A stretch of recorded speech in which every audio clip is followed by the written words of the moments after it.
Welcome to healthy food kitchen. இன்றைக்கி நம்ம சோள மாவை வச்சு தோசை ரவை தோசை செய்ய போகிறோம். எவ்வளோ கிறிஸ்பியாக இருக்குன்னு பாருங்கள். இப்போ எப்படி செய்யுதுன்னு பார்க்கலாம்.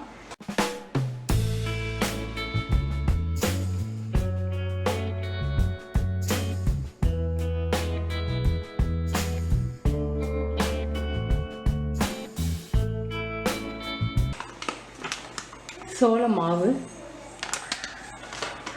நெட்டில் ஆர்டர் பண்ணி வாங்கியிருக்கேன்.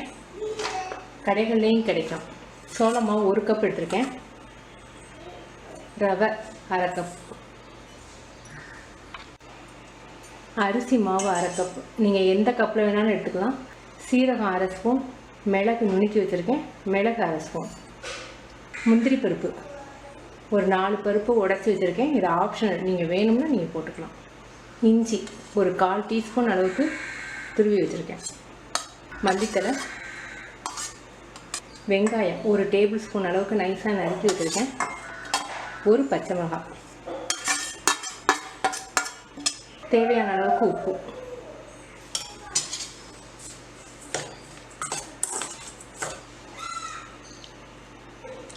மாவு நல்லா தண்ணியாக இருக்கணும், அப்போ தான் ரவை தோசைக்கு நல்லாயிருக்கும். எந்த அளவுக்கு தண்ணியாக இருக்குன்னு பாருங்கள். ஒரு 1/4 மணி நேரம் மட்டும் மூடி வைப்போம். இதை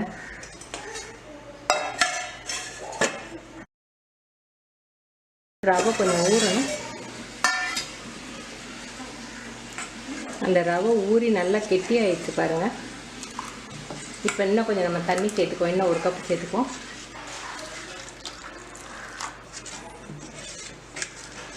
இப்போ நம்ம தோசை ஊற்றலாம். மொத்தம் 3 கப் தண்ணி ஊற்றிருப்போம்.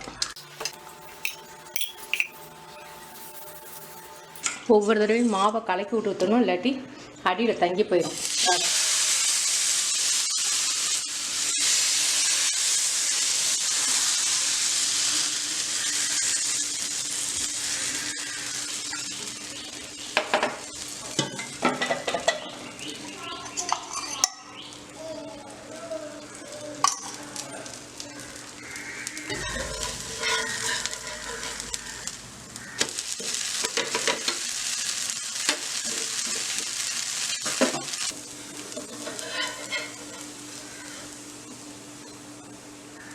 நல்ல கிறிஸ்பியான தோசை ரெடி. ரவா தோசை ரெடி. ரொம்ப டேஸ்ட்டாகவும் இருக்கும் சோள ரவை தோசை. நீங்கள் செஞ்சு பார்த்து உங்கள் கமெண்ட்ஸ் எனக்கு சொல்லுங்கள். தேங்க்யூ.